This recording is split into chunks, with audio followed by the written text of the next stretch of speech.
Welcome back to Yankee Chronicle. I'm your host, Elizabeth DeRazio.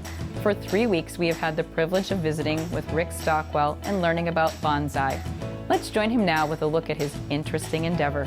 Rick? I've been doing this for 55 years, and some of these trees I've had for that period of time.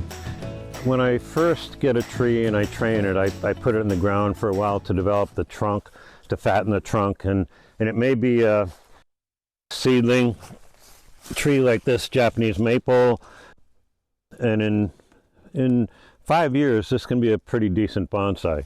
Some trees take years before they're even going to be decent.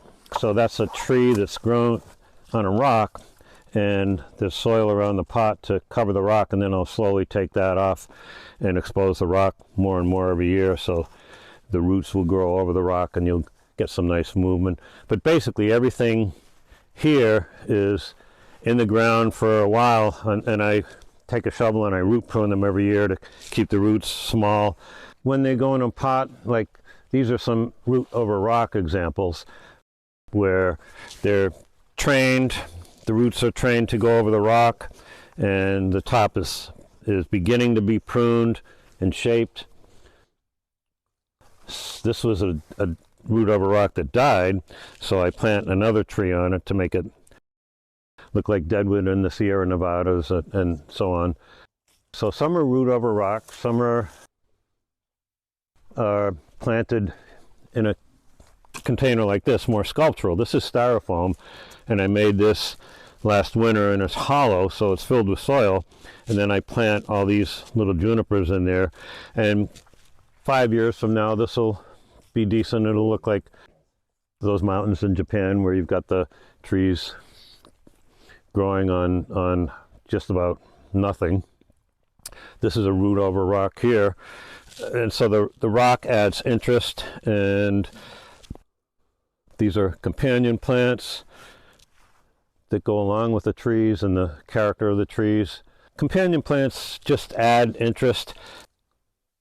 Instead of just having the trees by themselves, I use a variety of different kinds of companion plants to set them off. Another sculptural kind of a plant is this. The mountains in Japan kind of look like that, and so this is soil in between there, and these trees are growing on the side of a mountain.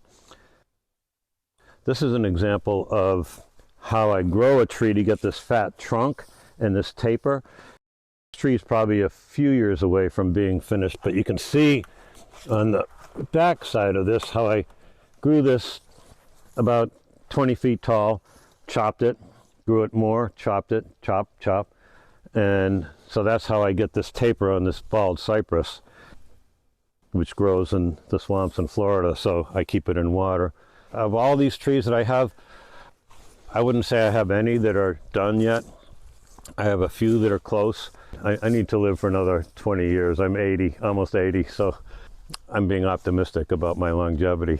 And I do teach a course in the spring through Adventures in Learning, which is through Colby Sawyer College. And people come out here, and I do demonstrations and a PowerPoint presentation, and it's for people interested in the whole culture of bonsai. They're not necessarily going to do bonsai, but so my goal, even though I've been doing this for 55 years, I don't feel I've had a tree yet that I could enter into the national show in Rochester, New York. So next September I'll submit, and if I get some trees in the national show, then I've made it. Then I'm a good bonsai guy. Thank you, Rick, for this introduction to the process of bonsai, and congratulations on your amazing efforts. When we return to MJ Harrington, we'll get another installment from the Bark and Bray Sanctuary Farm and learn how you can help their efforts. But first, our effort to sustain your Yankee Chronicle. We'll hear from another of the fine businesses that are supporting us this show. Please stay with us.